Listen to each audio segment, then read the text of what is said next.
crimson sun bled across the horizon as Penelope Sullivan stumbled through the dust-choked streets of Cripple Creek, Colorado, her wrists raw from the rope burns that had become her most constant companion.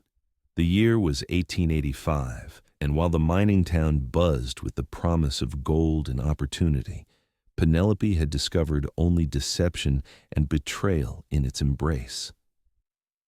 "You there, stop running."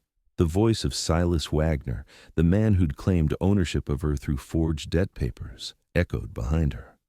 His heavy boots pounded the dirt road as he gained on her, flanked by two of his cronies. Penelope's lungs burned as she pushed forward, her honey blonde hair falling loose from its pins. At 22, she had already endured more than most women twice her age. Orphaned at 16, she'd traveled west from Boston with dreams of teaching, only to have those dreams shattered by men who saw her as property to be claimed.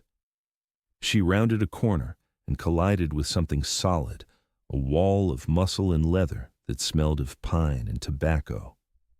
Strong hands steadied her, and she looked up into eyes the color of a summer storm. "Whoa there," the man said, his voice deep and calm despite the commotion. He wore dark Stetson pulled low, but she could see the shadow of stubble on his jaw and the concern etched across his features. "You all right, miss?" Before Penelope could respond, Silas and his men rounded the corner, their faces flushed with exertion and anger. "That's my property you're handling, stranger," Silas spat, reaching for Penelope's arm. "The girl's indentured to me. Legal and proper." The stranger's hand moved almost imperceptibly to rest on the Colt revolver at his hip. "Funny," he drawled, positioning himself between Penelope and her pursuers. "I don't recall people being property since the war ended." "She owes me," Silas insisted, producing a folded paper from his vest pocket. "Got the papers right here, signed by Judge Hollister himself." The stranger didn't bother glancing at the document. "A man of your standing must know that indenture contracts requiring physical bondage were outlawed in the Colorado Territory 3 years ago." Silas's face darkened. "This ain't your business, cowboy." "I'm making it my business." The stranger's posture shifted almost imperceptibly, but the three men must have sensed the danger radiating from him because they took a collective step back.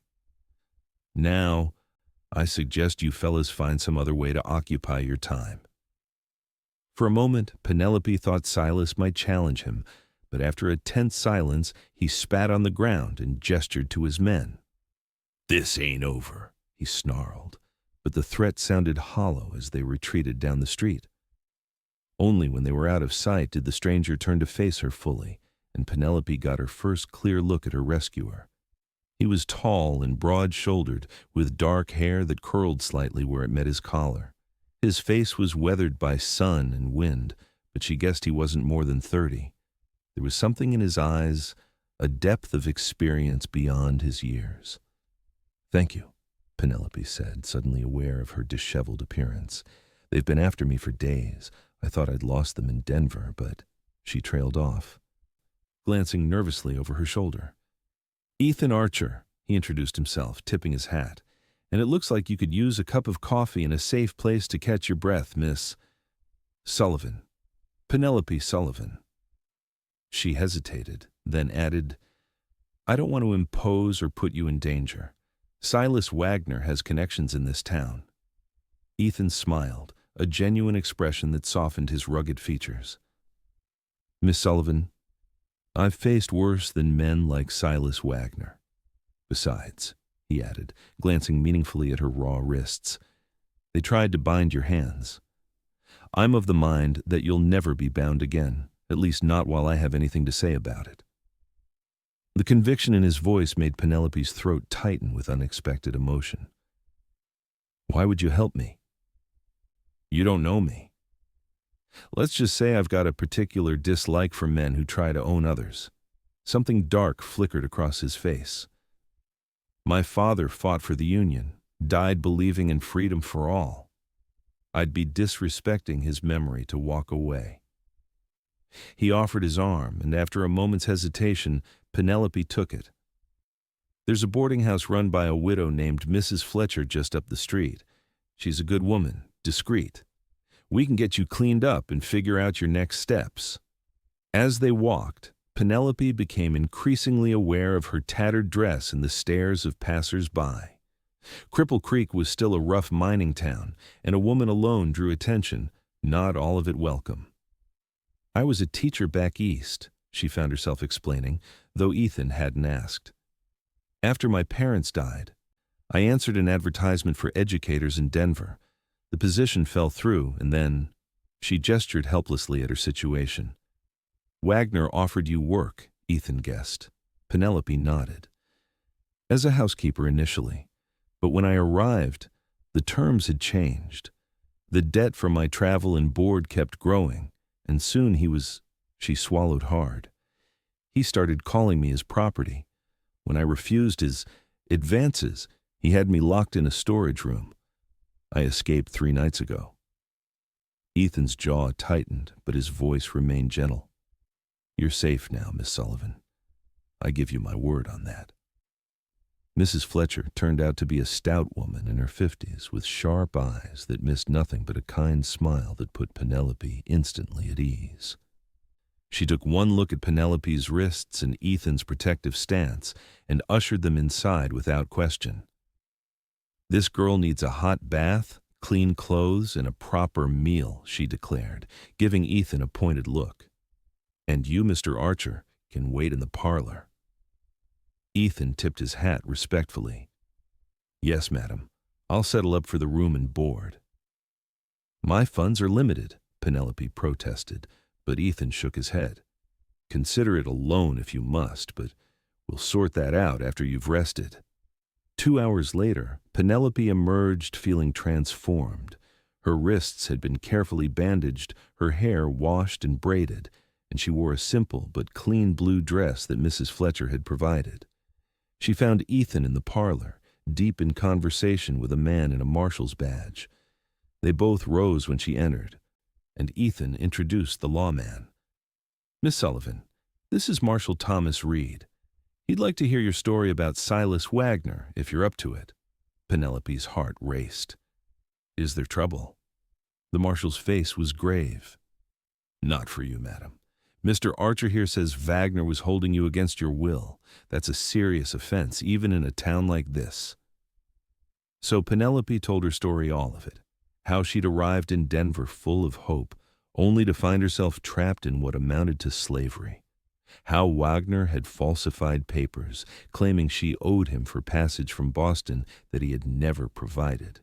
How he'd bound her hands when she tried to escape the first time, leaving the wounds that were now carefully bandaged beneath her sleeves. When she finished, Marshal Reed was frowning deeply. "This ain't the first complaint against Wagner, though most folks are too scared to speak up. He's got money and friends in high places." He looked at Penelope with genuine compassion. "I'll file charges, but I can't promise they'll stick." "What about her safety in the meantime?" Ethan asked. Reed sighed. "I'd recommend leaving town, at least until this blows over. Wagner's the vindictive type, and he don't like losing what he considers his." Penelope's shoulders slumped.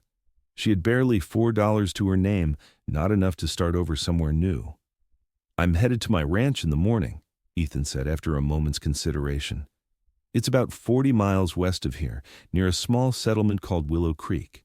My housekeeper, Mrs. Haywood, has been asking for help with the house and garden." He turned to Penelope. "It would be honest work, Miss Sullivan, with fair pay in your own room, at least until you decide what you want to do next." Penelope studied him, searching for any hint of deception.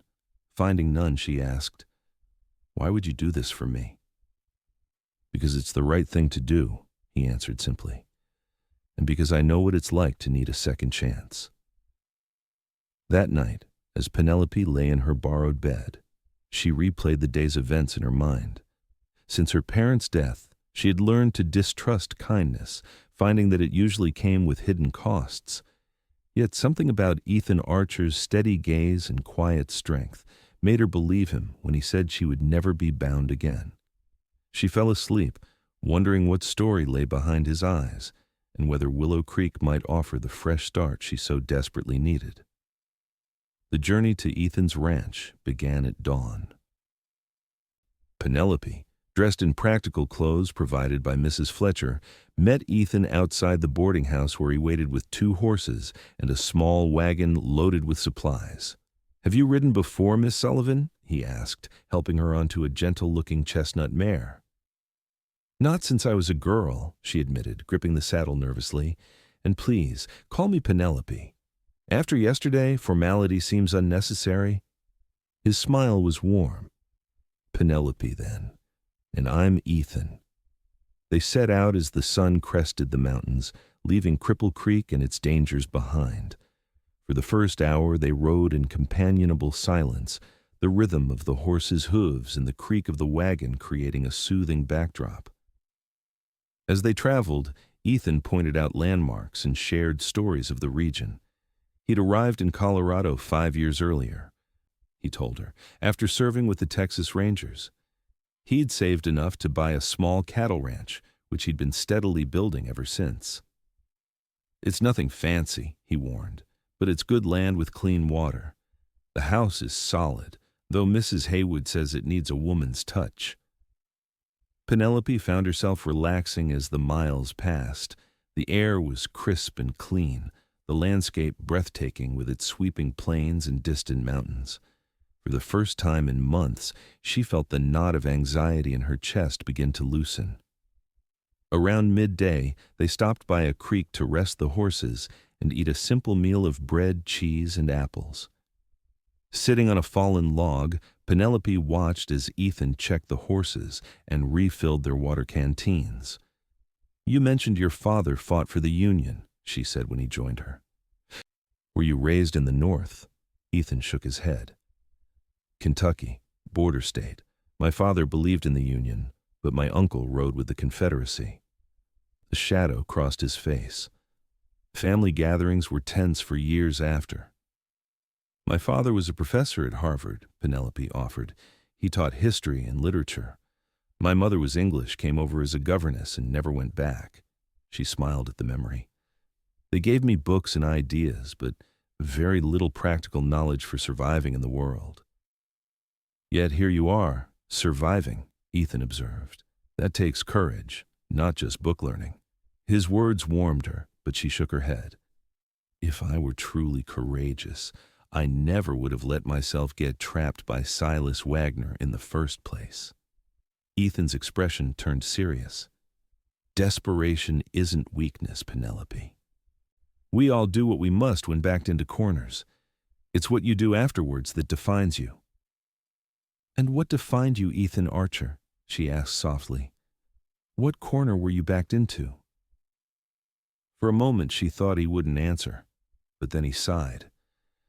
"The Rangers taught me how to track men and bring them to justice, but they also taught me how thin the line can be between justice and vengeance." He met her eyes. 3 years ago I crossed that line. Hunted down the men who murdered a family I'd been assigned to protect. I didn't bring them in for trial like I should have." His honesty surprised her. "What happened?" "I found them in a canyon near the Mexican border. 4 men who'd killed a mother, father, and their young son for a strong box that contained less than $50. His voice was steady, but Penelope could hear the old pain beneath the words. "I gave them the chance to surrender. They chose to fight. None of them walked away." "And you've been carrying that ever since," Penelope said, understanding now the shadows she sometimes glimpsed behind his eyes. "Every day," he acknowledged. "I left the Rangers after that, came here looking for quieter days." A wry smile touched his lips. "Though it seems trouble still finds me occasionally." "I'm sorry to be your latest trouble," Penelope said. Ethan's gaze softened. "You're not trouble, Penelope. You're a reminder." "Of what?" "That sometimes doing the right thing is its own reward." He stood, offering his hand to help her up. "We should keep moving if we want to reach the ranch before dark." As they continued their journey, the terrain changed, becoming more varied with rolling hills, stands of aspen, and meadows bright with wildflowers. By late afternoon, they crested a rise, and Ethan pointed to a valley below. There it is, Willow Creek Ranch. Penelope took in the sight with growing wonder. A modest but well-built house of timber and stone stood near a cluster of outbuildings. A small corral held several horses, and in the distance she could see cattle grazing on the lush grass. Willows, true to the ranch's name, lined a creek that wound through the property. "It's beautiful," she breathed, genuinely impressed. Ethan's expression held quiet pride. "It's home." As they approached, a stout woman in her 60s emerged from the house, wiping her hands on her apron. Behind her came a tall, lanky man with graying hair, and a younger man who bore a striking resemblance to Ethan. "That's Mrs. Haywood," Ethan explained, "and her husband Frank, who helps with the ranch. The younger fellow is my cousin, Patrick. His father, my uncle, I mentioned, passed last year. Patrick came west to make a fresh start." They rode into the yard, and Mrs. Haywood's face lit up. "About time you got back, Mr. Archer. We were beginning to wonder if you'd decided to settle in Cripple Creek permanently." Ethan dismounted and helped Penelope from her horse. "Mrs. Haywood, this is Miss Penelope Sullivan. She'll be staying with us for a while, helping around the house as we discussed." Mrs. Haywood's shrewd eyes took in Penelope's bandaged wrists, visible now as her sleeves had ridden up, but she merely smiled warmly. "Welcome to Willow Creek, Miss Sullivan. It'll be a blessing to have another woman around this place. These men would live like bears in a cave if I let them." Frank Haywood tipped his hat respectfully, while Patrick stepped forward with an easy smile. Up close, Penelope could see that while he shared Ethan's height and build, Patrick's hair was lighter, his eyes a warm brown rather than gray. "Patrick Archer," he introduced himself, taking her hand briefly. "Don't believe everything my cousin tells you about me." "He's hardly had time to tell me anything at all," Penelope assured him with a small smile. "Then I still have a chance to make a good impression," Patrick replied with a wink. Ethan cleared his throat. "Frank, could you help me unload the supplies? Patrick, would you see to the horses? I'm sure Mrs. Haywood can show Miss Sullivan to her room." The men dispersed to their tasks, and Mrs. Haywood led Penelope into the house. It was larger inside than it had appeared, with a spacious main room that served as both kitchen and living area. A stone fireplace dominated one wall, and simple but sturdy furniture gave the space a comfortable, lived-in feel. "Mr. Archer built most of this furniture himself," Mrs. Haywood commented, noticing Penelope's admiring glance at a beautifully crafted bookshelf filled with volumes. "He's good with his hands, that one." She led Penelope down a short hallway.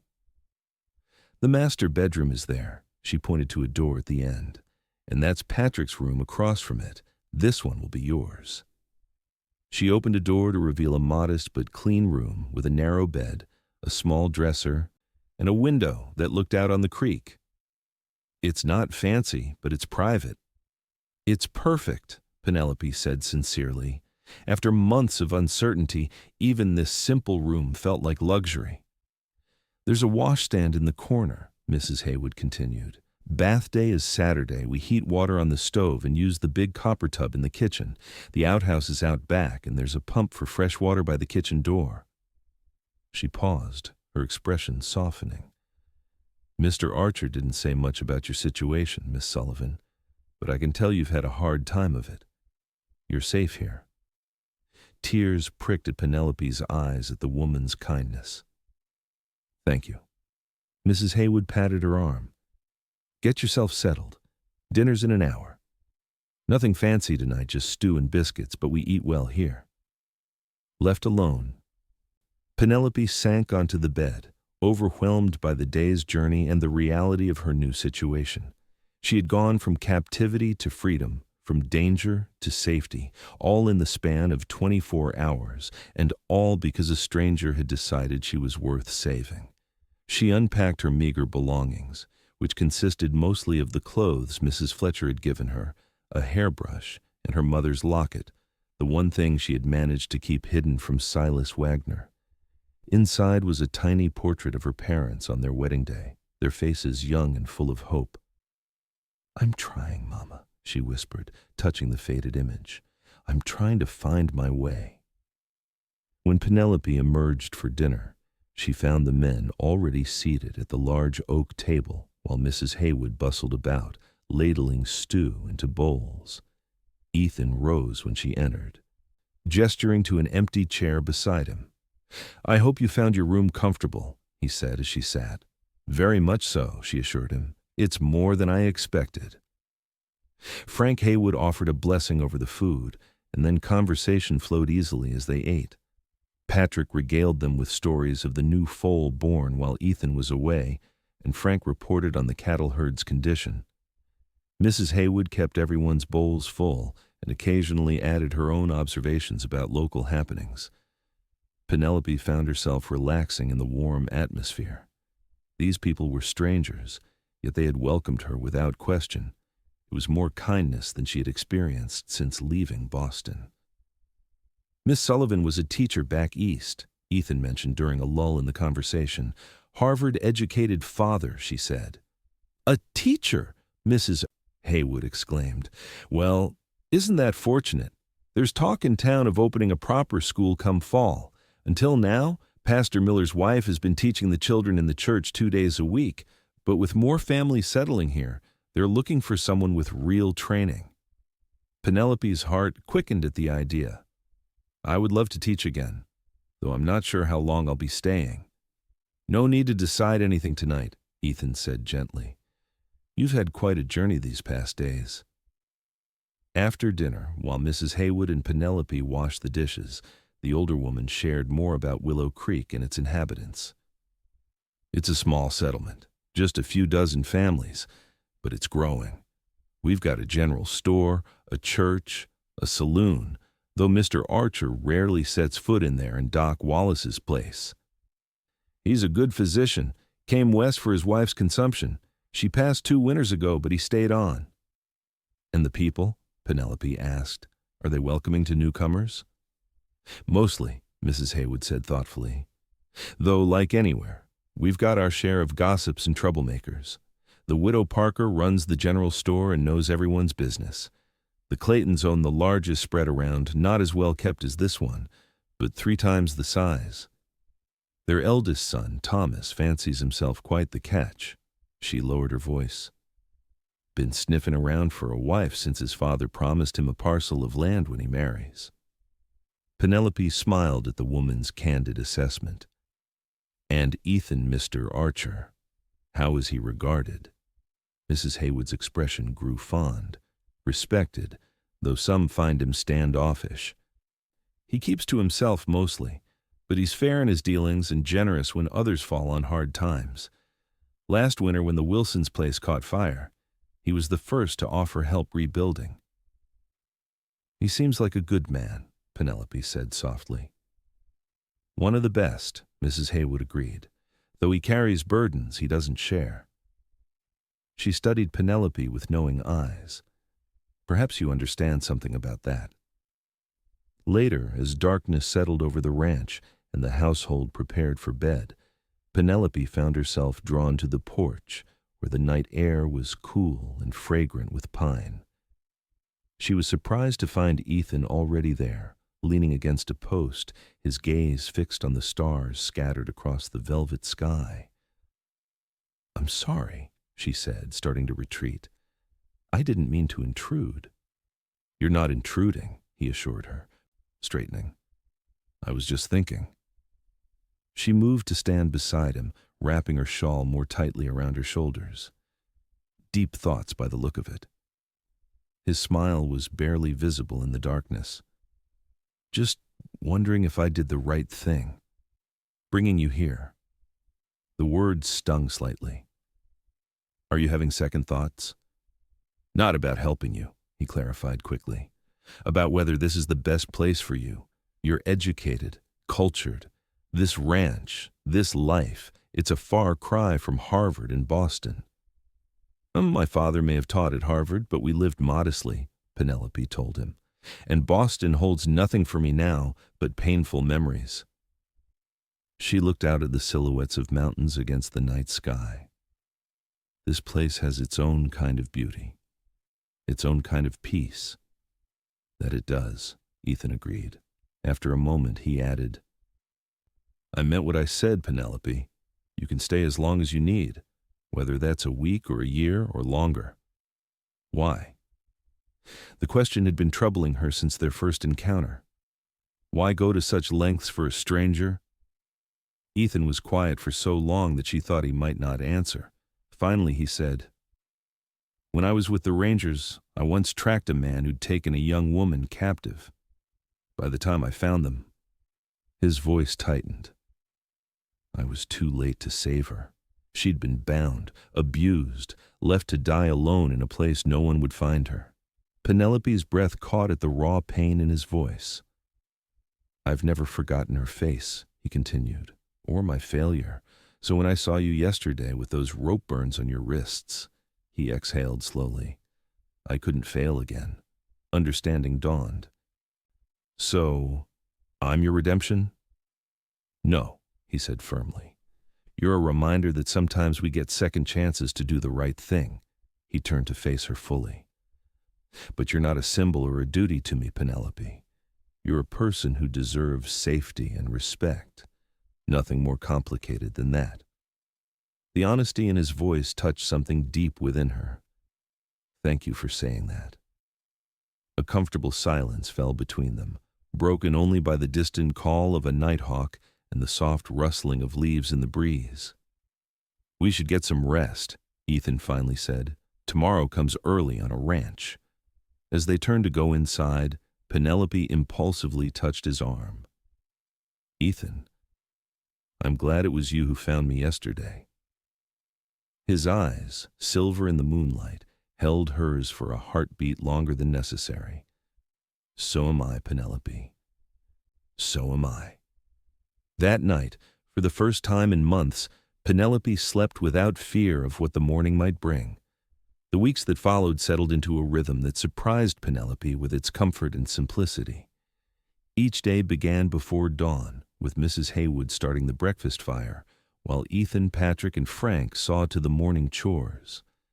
Penelope quickly found her place in the household, helping with meals, tending the vegetable garden that supplied much of their food, and assisting Mrs. Haywood with the endless tasks of maintaining the ranch house. She discovered unexpected pleasure in physical work, the satisfaction of seeing dirt transformed into rows of promising seedlings, of turning eggs and flour and butter into golden biscuits, of bringing order to rooms that had clearly been maintained by bachelor standards before her arrival. You've got a knack for this life, Mrs. Haywood commented one afternoon as they hung laundry on the line behind the house. Some city folks never adjust to country ways, but you've taken to it like a duck to water. Penelope smiled, pinning a sheet that snapped in the breeze. I find I enjoy the directness of it. In Boston, everything was about appearances and social standing. Here, work is just work. It needs doing, so you do it. That's the way of it, the older woman agreed, though don't let Frank hear you say that. He'll have you mucking stalls next. They shared a laugh that was interrupted by the sound of approaching hooves. Both women turned to see Ethan riding into the yard, returning from his morning check of the herd. Penelope couldn't help but admire the ease with which he sat his horse, the confident way he swung down from the saddle. In the 3 weeks since her arrival, she had come to appreciate not just his kindness, but his quiet competence in all things. He was a man who knew his own mind and his own capabilities, neither boastful nor false in his modesty. She had also become increasingly aware of him as a man, the breadth of his shoulders, the rare but transformative nature of his smile, the surprising gentleness of hands that could break a wild horse or repair delicate clockworks with equal skill. It was an awareness she tried to suppress, reminding herself that she owed him too much to complicate matters with inappropriate feelings. Ladies, he greeted them, removing his hat and wiping his brow. Fine day for laundry. Fine day for anything outdoors, Mrs. Haywood replied. Which reminds me, the Willow Creek Founders' Day celebration is this Saturday. The whole town will be there. Picnic, dancing, games for the children. You'll all be attending, of course." Ethan looked decidedly unenthusiastic. "I've got that fence line on the north pasture to fix, which can wait a day," Mrs. Haywood cut him off firmly. "The whole point of the celebration is community, Mr. Archer. Hard to be part of a community if you never show your face." His eyes sought Penelope's, perhaps looking for an ally, but she merely smiled. "I'd love to see the town properly. I've only been in once to meet Pastor Miller and his wife." "Then it's settled," Mrs. Haywood declared triumphantly. "We'll all go. Frank can drive the wagon." Ethan accepted defeat with good grace. "Yes, madam, though I'm not making any promises about the dancing." "We'll see about that," the housekeeper muttered as she turned back to her laundry, leaving Penelope and Ethan momentarily alone. "You don't dance?" Penelope asked, trying to picture the tall, athletic man stumbling awkwardly around a dance floor. "I can dance," he corrected her. "I choose not to, generally." "Why?" A hint of humor touched his eyes. "Because I'm terrible at small talk, and dancing seems to require a great deal of it." Penelope laughed, the sound carrying across the yard. A fair point, though there's something to be said for actions over words. Something shifted in his expression, a warmth that made her heart beat faster. "I've always thought so." The moment stretched between them, filled with unspoken possibilities, until Mrs. Haywood called for Penelope's help with a particularly large quilt. By the time they had wrestled it onto the line, Ethan had disappeared into the barn. Saturday dawned clear and warm, perfect weather for an outdoor celebration. Penelope found herself unexpectedly nervous as she prepared for the outing, trying on the two dresses Mrs. Fletcher had given her before settling on the blue one, which Mrs. Haywood had altered to fit her better. "You look lovely," the housekeeper assured her as they loaded food into the wagon: Penelope's apple pie, Mrs. Haywood's fried chicken, and a crock of fresh butter they had churned together the day before. The men emerged from the house, all freshly shaved and wearing clean shirts. Penelope couldn't help but notice how the crisp white cotton emphasized the tan of Ethan's face and the breadth of his shoulders. He had traded his work boots for polished ones and wore a black string tie that gave him an unexpectedly formal appearance. Their eyes met, and for a moment everyone else seemed to fade into the background. "You look," he began, then seemed to think better of whatever he had been about to say. "Ready to meet the neighbors?" "As ready as I'll ever be," she replied, allowing Frank to help her into the wagon. The ride to town was filled with Patrick's good-natured teasing and Mrs. Haywood's running commentary on the families they would meet. Ethan rode alongside on his horse rather than joining them in the wagon, occasionally adding a detail to Mrs. Haywood's descriptions, but mostly watching the passing landscape. Willow Creek proved to be larger than Penelope had realized, with nearly 30 buildings clustered along a main street and more scattered on the outskirts. The celebration was being held in a meadow near the church, where tables had been set up for the food and a platform constructed for the musicians. Already, families were arriving, spreading blankets on the grass and greeting each other with the warmth of a close-knit community. As they unloaded their contributions to the feast, Penelope found herself the object of curious glances and whispered conversations. News traveled fast in small towns, and her arrival at the Archer Ranch had clearly been noted. "Mrs. Haywood!" A plump, well-dressed woman approached, her smile wide but her eyes shrewd as they assessed Penelope. "And this must be your new helper we've heard so much about." "Doris Parker, this is Penelope Sullivan," Mrs. Haywood made the introduction. "Miss Sullivan was a teacher back east, now helping me whip those bachelors into shape." "A teacher? How interesting." Mrs. Parker's smile didn't quite reach her eyes. "We're always looking for educated ladies in our little community. So few of them venture this far west, especially unaccompanied." The implication was clear, and Penelope felt heat rising in her cheeks.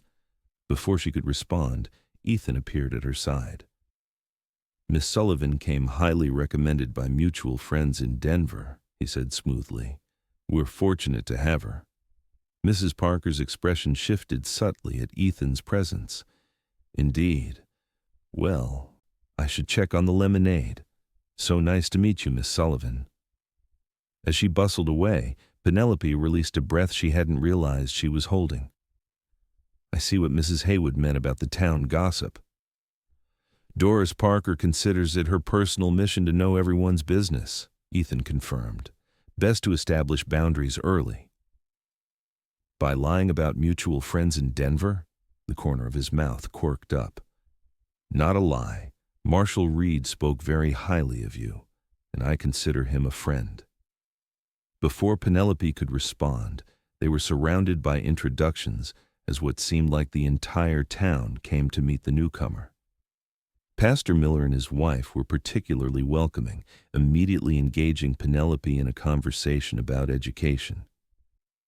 We desperately need a proper teacher, Mrs. Miller confided. I do my best, but with 23 children of various ages and only 2 days a week, it's hardly adequate. 23? Penelope repeated, impressed. That's more than I expected. Willow Creek is growing, Pastor Miller explained. We've had 4 new families settle here in the past year alone. The town council has approved funds for a schoolhouse, but it won't be ready until September. Miss Sullivan hasn't committed to staying that long, Ethan interjected, though his tone was gentle. She's still considering her options. Mrs. Miller looked disappointed but nodded understandingly. Of course, but if you do decide to stay, please know there's a real need for someone with your training. As the day progressed, Penelope found herself genuinely enjoying the celebration. The food was plentiful and delicious, the company largely welcoming, and the setting idyllic with wildflowers dotting the meadow and mountains providing a majestic backdrop. She was particularly charmed by the children, who accepted her without the reservations some of their parents showed. They eagerly pulled her into their games, delighting in her willingness to race and tumble in the grass despite her dress. From across the meadow, Ethan watched as Penelope laughed with a group of children who had crowned her with a wreath of daisies. The sight stirred something in him that he had thought long buried, a yearning for connection, for the kind of joy he saw radiating from her face. She's a natural with the little ones, Patrick commented, following his gaze. Makes you think about what this place would be like with children running around. Ethan shot his cousin a warning look. Don't start. Patrick raised his hands in mock surrender. Just an observation. But she's been good for you, cousin. You smile more these days. Before Ethan could form a suitable retort, a tall, well-dressed man approached Penelope, effectively ending her game with the children. Even from a distance, Ethan recognized Thomas Clayton, the eldest son of the wealthiest rancher in the area. At 30, Clayton was considered one of the most eligible bachelors in the county, a status he was well aware of and used to his advantage. Looks like Clayton's making his move, Patrick murmured. Better stake your claim if you're interested, Ethan. She's not a piece of land to be claimed, Ethan replied sharply, though his eyes never left the pair. He watched as Clayton led Penelope toward the area where couples had begun to dance to the lively music provided by a fiddle, banjo, and accordion. She looked back once, catching Ethan's eye with an expression he couldn't quite decipher, before allowing Clayton to guide her into the set, forming for a reel. Mr. Archer, a feminine voice broke into his thoughts. Would you care to dance? Ethan turned to find Sarah Wilson, the 20-year-old daughter of his nearest neighbor, looking up at him expectantly. Her family's ranch bordered his to the east, and they had always maintained good relations. I'm not much of a dancer, Miss Wilson, he demurred. She smiled prettily. Neither am I, which makes us perfectly matched, don't you think? Out of the corner of his eye, Ethan could see Clayton's hand at Penelope's waist as they moved through the figures of the dance. Something tightened in his chest. One dance, he agreed, offering his arm to Sarah.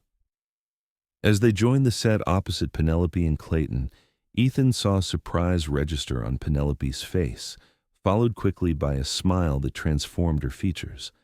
The music quickened, and they were swept into the pattern of the dance, advancing and retreating, turning and changing partners in the organized chaos of the real.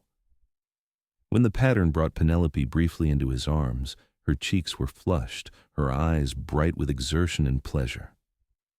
"I thought you didn't dance," she accused playfully. "I said I choose not to generally," he corrected as they circled each other. "Today I chose to." "I'm glad," she said simply before the dance carried her away again. When the music ended, couples separated, laughing and breathless. Thomas Clayton, Ethan noted with satisfaction, immediately sought out another partner, leaving Penelope momentarily alone at the edge of the dancing area. Excusing himself from Sarah, Ethan made his way to Penelope's side. "Enjoying yourself?" "Immensely," she admitted. "I'd forgotten how much I love to dance." "You're good at it," he observed. Clayton seemed impressed. Something like mischief flashed in her eyes. Mr. Clayton was more impressed with himself than with me, I think. He spent most of our dance explaining the superiority of his father's cattle operation compared to— She broke off, looking suddenly embarrassed. "Compared to mine," Ethan finished, amused rather than offended. "The Claytons have been looking down on my modest operation since I arrived. It doesn't bother me." "It should," she said with unexpected heat. "Your ranch is beautifully maintained. Every animal well cared for, every building sound and clean. That speaks to character, not just wealth." Her defense warmed him. "Thank you for that." A fiddle struck up a new tune, slower than the reel a waltz that invited closer contact between partners. "Would you dance again?" he asked impulsively. "With me this time?" Surprise and pleasure mingled in her expression. "I thought you disliked small talk." "I'm willing to risk it," he said, offering his hand. As he led her onto the dance floor, Ethan was acutely aware of the eyes following them. Mrs. Parker's speculative gaze, Clayton's slight frown, Mrs. Haywood's knowing smile. But when his arm encircled Penelope's waist and they began to move to the music, the onlookers faded from his awareness. She fit against him perfectly, her hands small but sure in his, her steps matching his as if they had danced together 100 times before. The scent of lavender rose from her hair, and he found himself drawing her slightly closer than propriety strictly allowed. "Everyone is watching us," she murmured, though she made no move to increase the distance between them. "Let them watch," he replied, surprising himself with the possessiveness in his tone. They moved in harmony, and Ethan realized with a start that he was genuinely enjoying himself, not enduring the dance as a social obligation, but savoring each moment of connection with the remarkable woman in his arms. "You dance very well for someone who avoids it," Penelope observed, looking up at him with eyes that seemed to see through his carefully maintained reserve.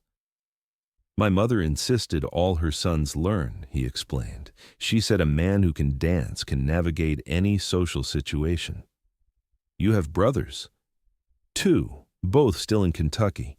Matthew runs the family farm, and Daniel became a doctor." A smile touched his lips at the memory. "My mother was determined we would all be gentlemen, despite my father's protestations that it was impractical for farm boys." "She sounds wonderful." "She was," he said simply. Understanding softened Penelope's expression. "I'm sorry for your loss." "It was a long time ago. Fever took her when I was 16. The admission slipped out easily, though it was a memory he rarely shared." "My mother always said that the best people leave echoes," Penelope offered. "Ways they've changed us that continue long after they're gone. A wise woman, your mother." "She was." Her smile turned wistful. "Like yours, she had definite ideas about raising children properly.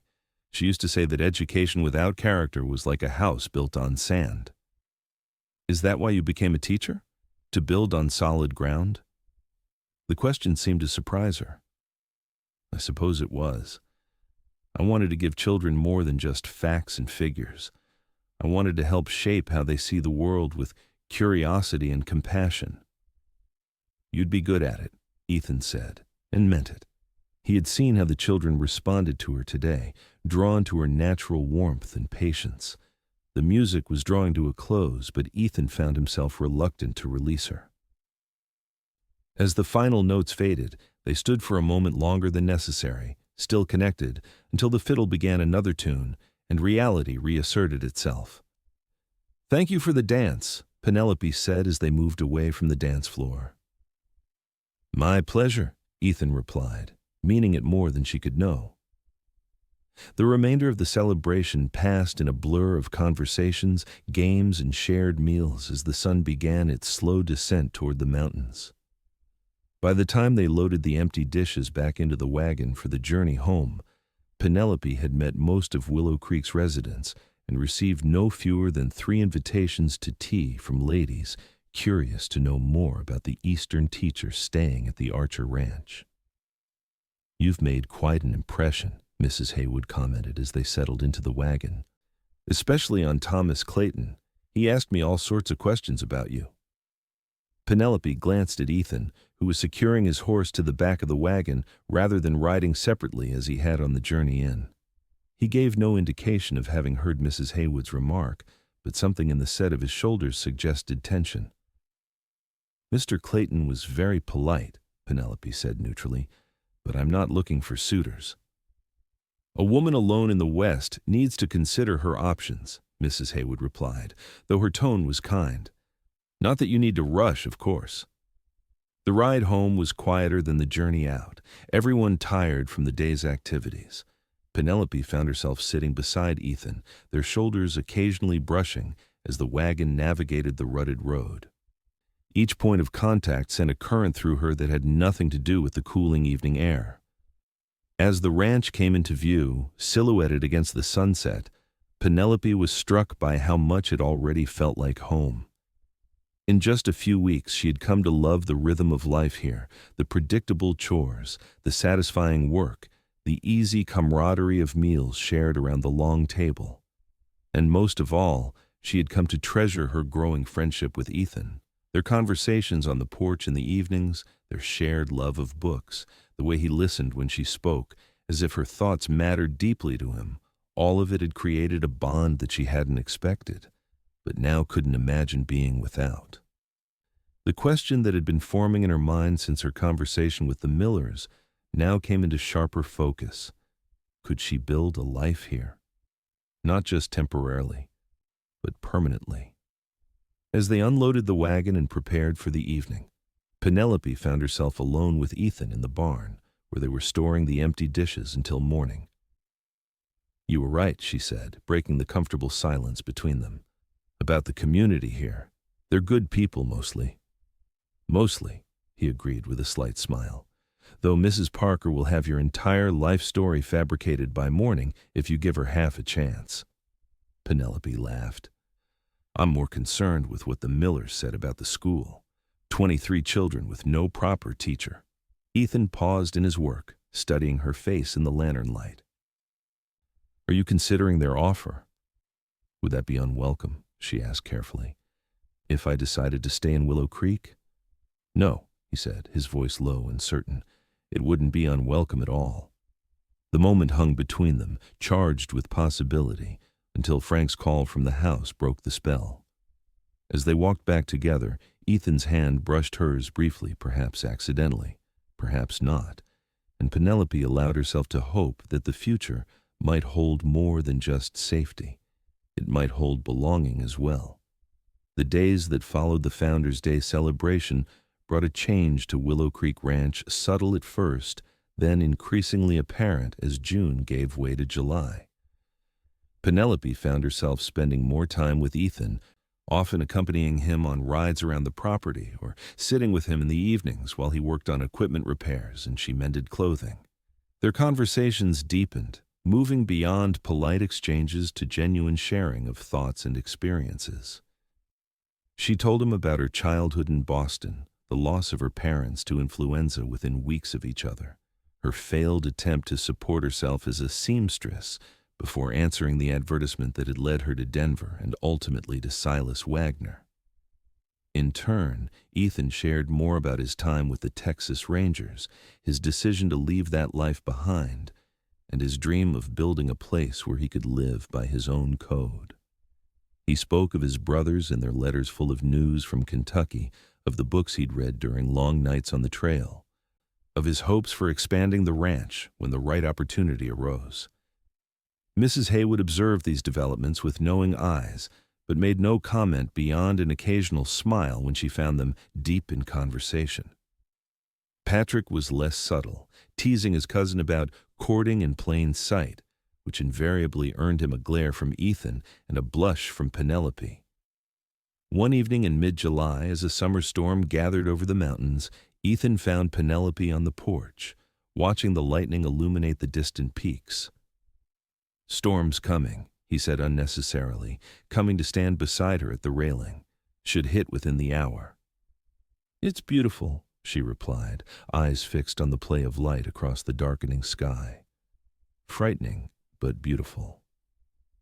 "Nature often is," he agreed. After a moment's hesitation, he added, "I spoke with Pastor Miller today when I was in town.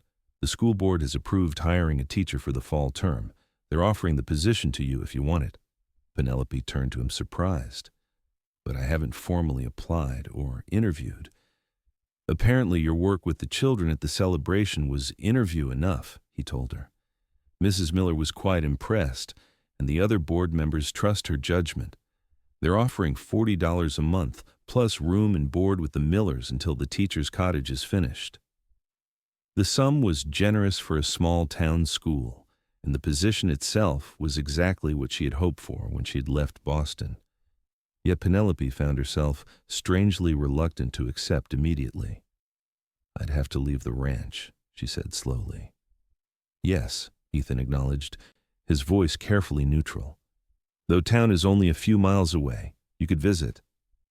"Is that what you want? For me to visit occasionally?" The directness of her question seemed to catch him off guard. He turned to face her fully, his expression unusually vulnerable in the flashes of lightning. "No," he admitted. "That's not what I want." Penelope's heart quickened. "What do you want, Ethan?" For a long moment he was silent, his gaze holding hers with an intensity that made her breath catch.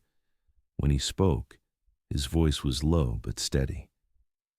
"I want you to stay, not as Mrs. Haywood's helper or as a guest, but as—" He paused, seeming to search for the right words. "As someone who belongs here, with me." The admission hung between them, honest and unadorned. Penelope felt as if the world had narrowed to just the two of them, standing on the edge of something momentous. "I've tried to keep my distance," Ethan continued when she didn't immediately respond. "You came here needing safety, not complications. And I've never been good with words, with expressing." He gestured helplessly. "But I can't stand the thought of you leaving, Penelope. These past weeks have been the happiest I've known in years." A raindrop fell, then another, but neither of them moved to seek shelter. "I feel the same way," Penelope admitted, her voice barely audible above the growing patter of rain. "I've never felt as much myself as I do here. With you." Ethan moved closer, reaching out to touch her cheek with gentle fingers. "Then stay," he said simply. In answer, Penelope raised her face to his, and their lips met in a kiss that felt both inevitable and extraordinary. His arms encircled her waist, drawing her against him as the rain began to fall in earnest, soaking them both. They broke apart, laughing at their sudden drenching, and hurried inside just as thunder cracked directly overhead. In the warm light of the main room, they stood dripping on the floor, still holding hands, unwilling to separate despite their sodden state. Penelope gestured vaguely toward her room in dry clothes. "Yes," Ethan agreed, though he made no move to release her hand. "But first—" He pulled her gently back to him for another kiss, briefer than the first, but no less meaningful. "In case you had any doubts about my intentions." "I don't," she assured him, her smile radiant despite her dripping hair. "Not anymore." Later that night, after they had changed into dry clothes and joined the others for a late supper, Penelope caught Mrs. Haywood's knowing glance between her and Ethan. The housekeeper said nothing, but her approving smile spoke volumes. As they prepared for bed, Penelope realized with a sense of wonder that she had made her decision. Willow Creek would be her home, not because she had nowhere else to go, but because she had found where she belonged. With Ethan, who had promised she would never be bound again, she had discovered a different kind of connection, one freely chosen, based on mutual respect and deepening love. The next morning dawned clear and fresh after the storm, the world washed clean and glittering with raindrops in the early light. Penelope rose early, eager to speak with Ethan before the day's work began in earnest. She found him in the kitchen, already dressed for the day and talking quietly with Patrick over coffee. Both men rose when she entered, but it was Ethan's gaze that held hers, warm with the memory of the previous evening's revelation. "Good morning," she greeted them, suddenly shy despite her certainty. "Morning, Miss Sullivan," Patrick replied with a grin that suggested he had already been informed of developments. "Beautiful day after the storm, isn't it?"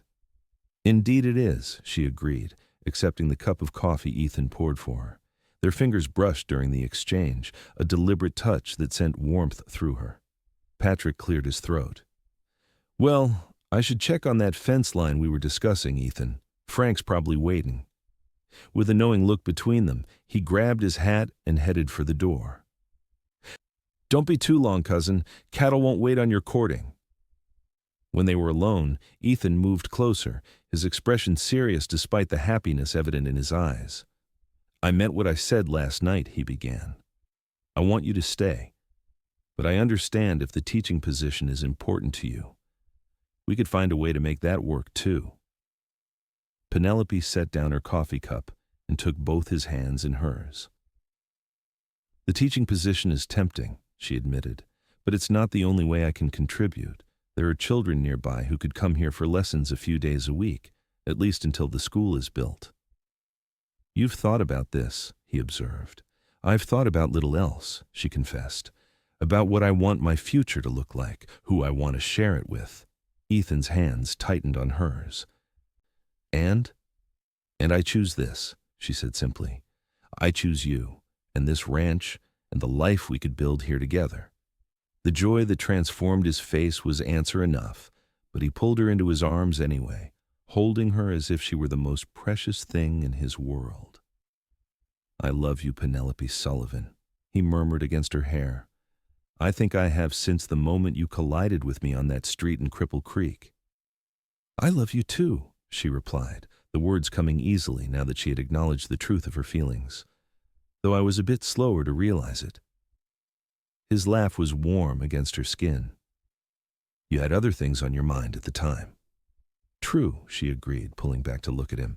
"You saved me then, Ethan. But what's happened since that's not about rescue or obligation. It's about choice.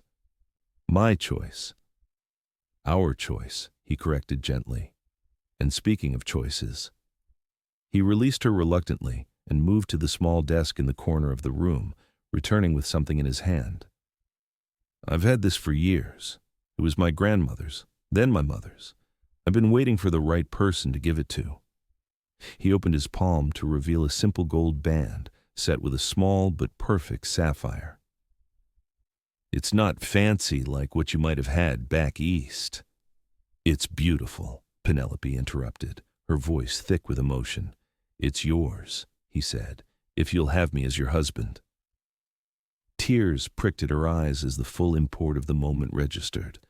This man who had first been her rescuer, then her friend, now offered her not just safety but partnership, a life built on mutual respect and love. "Yes," she whispered, then more firmly, "Yes, I'll have you, Ethan Archer." His smile was brilliant as he slipped the ring onto her finger. It fit perfectly, as if it had been made for her all along. "Mrs. Haywood will be unbearably smug," Penelope observed with a watery laugh. "She's been matchmaking since my first day here." "Let her enjoy her success," Ethan suggested, pulling Penelope close again. "She's earned it." Their kiss was a promise, sealed in the early morning light of what would become their shared home. The news of their engagement spread quickly, first through the ranch as Mrs. Haywood indeed took full credit for the match, then to the town, where reactions ranged from genuine congratulations to thinly veiled disappointment, particularly from Thomas Clayton, to outright gossip about the speed of the arrangement. "Let them talk," Ethan said dismissively when Penelope expressed concern about the rumors. "We know the truth of it." The truth was that they agreed to a short engagement, partly because neither saw reason to delay, and partly because August would bring the start of the fall roundup, keeping Ethan and the other men busy well into September. They set the date for the last Saturday in July, giving them just 2 weeks to prepare.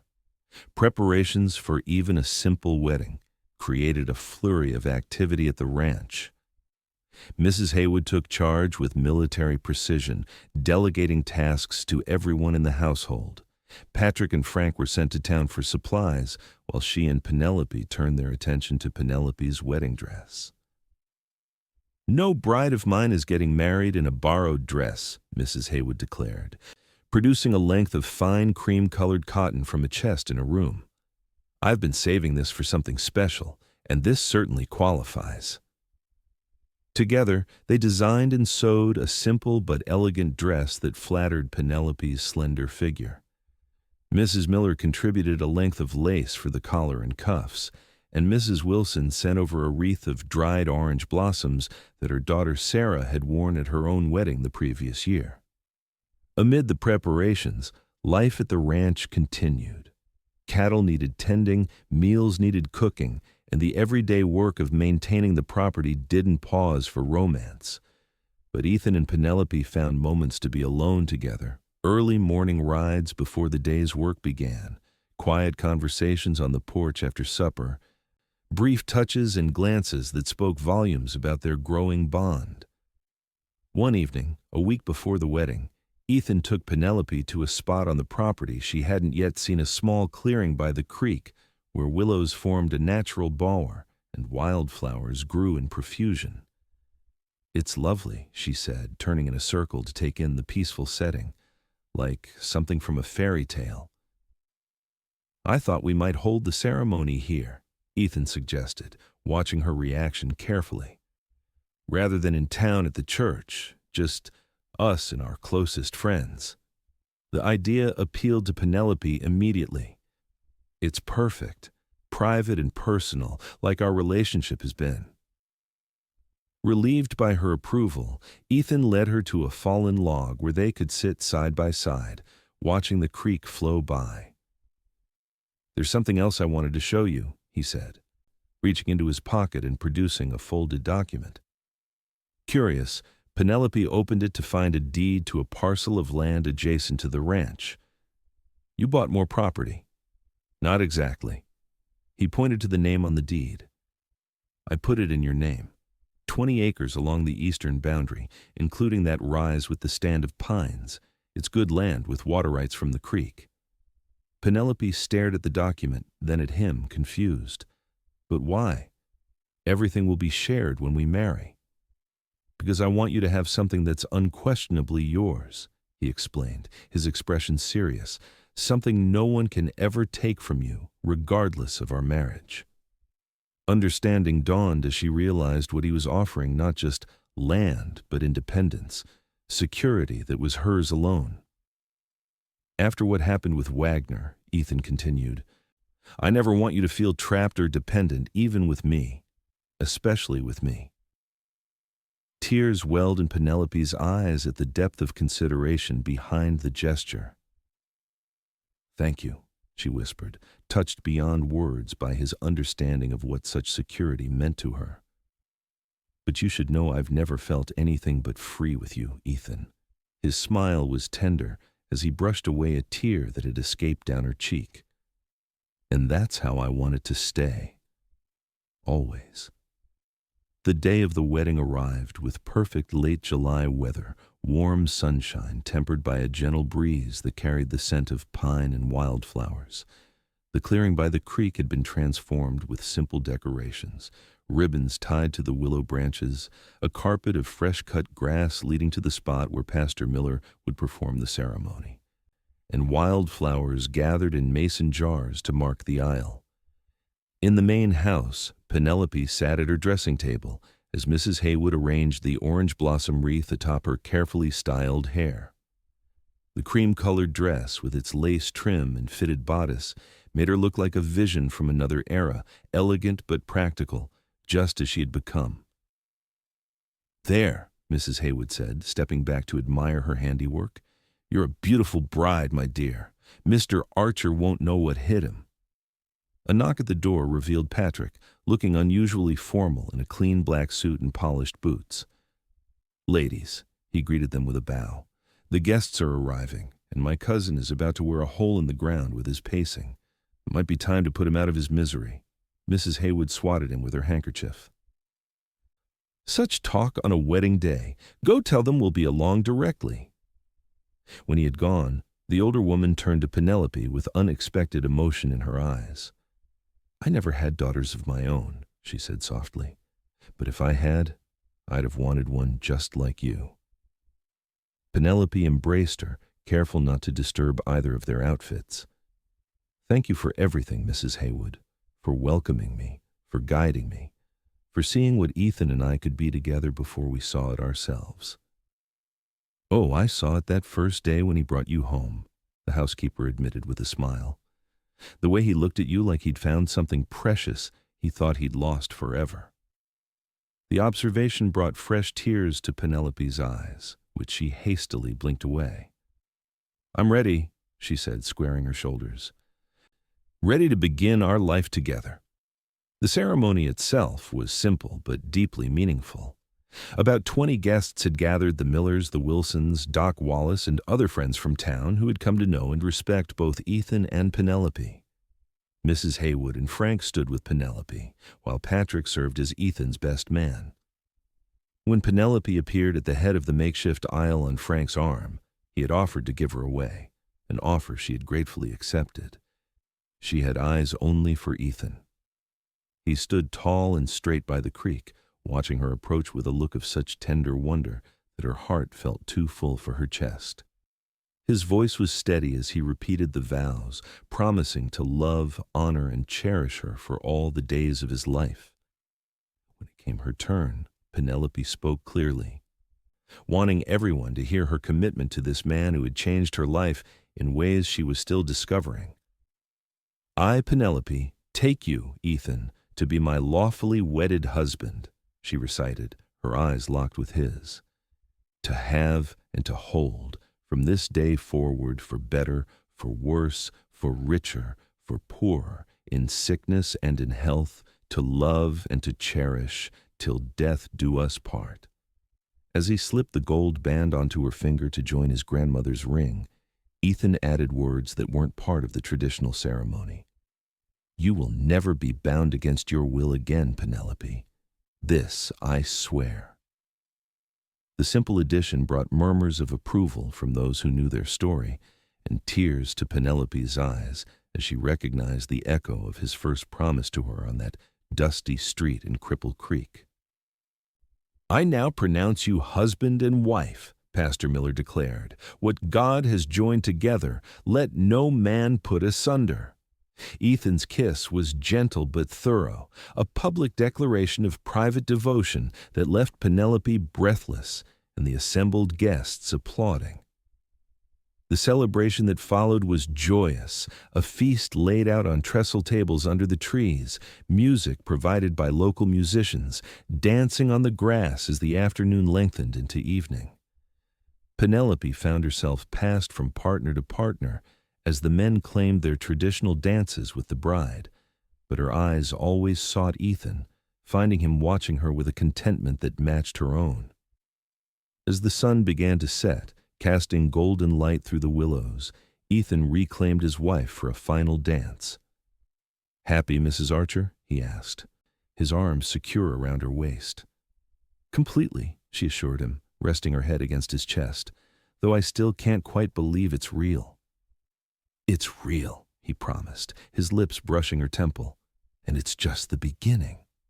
As darkness fell, the guests began to depart with good wishes and knowing smiles. Patrick and the Haywoods had arranged to stay in town for the night, giving the newlyweds privacy for their first evening as husband and wife. Ethan surprised Penelope by lifting her into his arms to carry her across the threshold of the ranch house, now truly their home in every sense. Inside, the main room had been transformed, a fire laid ready in the hearth despite the summer evening, fresh flowers in vases on the tables, and candles casting a warm glow over everything. Mrs. Haywood's touches, Ethan explained, setting Penelope gently on her feet. She wanted everything to be perfect for you. It is perfect, Penelope assured him, turning in a slow circle to take in the familiar room made new by the occasion. All of it. Later, as they lay together in what was now their shared bedroom, Penelope traced the contours of her husband's face in the moonlight that spilled through the window. I never thought I could be this happy, she confessed. After everything with Wagner, I was afraid to trust anyone again, afraid to hope for a future that included love. Ethan caught her hand and pressed a kiss to her palm. And now? Now I'm not afraid, she said simply. Not of the past, not of the future, not with you beside me. His answering smile was tender as he pulled her closer. Always, he promised. For all the days of our lives. Epilogue, 5 years later. The sound of children's laughter drifted through the open windows of Willow Creek School as Penelope gathered her teaching materials at the end of the day. 5 years had transformed both the town and the one-room schoolhouse, which now boasted proper desks, a small library, and 36 students ranging from 5 to 16 years old. Mrs. Archer, a small voice interrupted her thoughts, and she turned to find Emma Wilson, Sarah's younger sister, holding out a slightly wilted bouquet of wildflowers. I picked these for you and the baby. Penelope smiled, accepting the gift with her free hand while the other rested on the gentle swell of her abdomen. At 4 months along with their second child, she was just beginning to show. Thank you, Emma. That's very thoughtful. My ma says it's going to be a girl this time, the child informed her solemnly. She says boys are too much trouble. With a laugh, Penelope thought of her son, 3-year-old James, who was undoubtedly living up to that description at home with Mrs. Haywood. Well, we'll find out in a few months, won't we? Now, shouldn't you be heading home? Your mother will be wondering where you are. As Emma skipped away, Penelope finished gathering her things and stepped out onto the schoolhouse porch. The town of Willow Creek had grown considerably since her arrival. There was now a proper hotel, a dressmaker's shop, and even a small newspaper office run by a former reporter from Denver. The most significant change, however, had been the addition of the railroad spur the previous year, connecting Willow Creek to the main line and opening new markets for the area's cattle and timber. The economic boost had brought more families, more businesses, and a sense of permanence to what had once been a struggling settlement. As she walked toward home, Penelope reflected on how fully her life had intertwined with this place. She still taught 3 days a week at the school, having reduced her schedule after James was born. The remainder of her time was split between helping Ethan with the ranch books and raising their growing family. Willow Creek Ranch had prospered under Ethan's careful management, expanding twice as neighboring properties became available. Patrick had married 2 years earlier to Sarah Wilson, much to everyone's surprise, and now ran his own smaller spread adjoining Ethan's land. The Haywoods remained an integral part of the household, though Mrs. Haywood had gradually shifted from housekeeper to beloved grandmother figure for James. As she rounded the final bend in the road, Penelope caught sight of her home, the ranch house now expanded with additional rooms to accommodate their family, the barn freshly painted, the gardens she had established in full summer bloom. And there on the porch, waiting as he often did, was Ethan, with James perched on his shoulders, both scanning the road for her approach. "Mama," James called when he spotted her, wriggling to be set down. Ethan complied, and the boy raced toward her with the boundless energy of the very young. Penelope knelt to catch him, gathering him close despite her growing belly. "Hello, my love. Were you good for Mrs. Haywood today?" "He helped make bread," Ethan said, approaching at a more measured pace, and then proceeded to decorate the kitchen floor with flour. "It was snow, Papa," James corrected seriously. "I made winter for Grandma Haywood." Laughing, Penelope stood, accepting Ethan's welcoming kiss with the same pleasure she always felt in his presence. 5 years of marriage had only deepened their connection, each challenge and joy bringing them closer together. "How was school?" Ethan asked, relieving her of her bag while keeping his other arm around her waist. "Productive. The older students are preparing for the county examinations next month, and the younger ones are finally mastering their letters." She smiled up at him. "And I received a letter from Mrs. Miller. She and the pastor are returning from their trip to Philadelphia next week." "Good. Just in time for the Harvest Festival." Ethan glanced down at her midsection. "How are you feeling? Not too tired?" His concern touched her, as it always did. "I'm fine. This pregnancy is easier than the first." She patted his hand reassuringly. "Though I wouldn't object to one of your famous foot rubs later." His eyes darkened with a heat that 5 years had done nothing to diminish.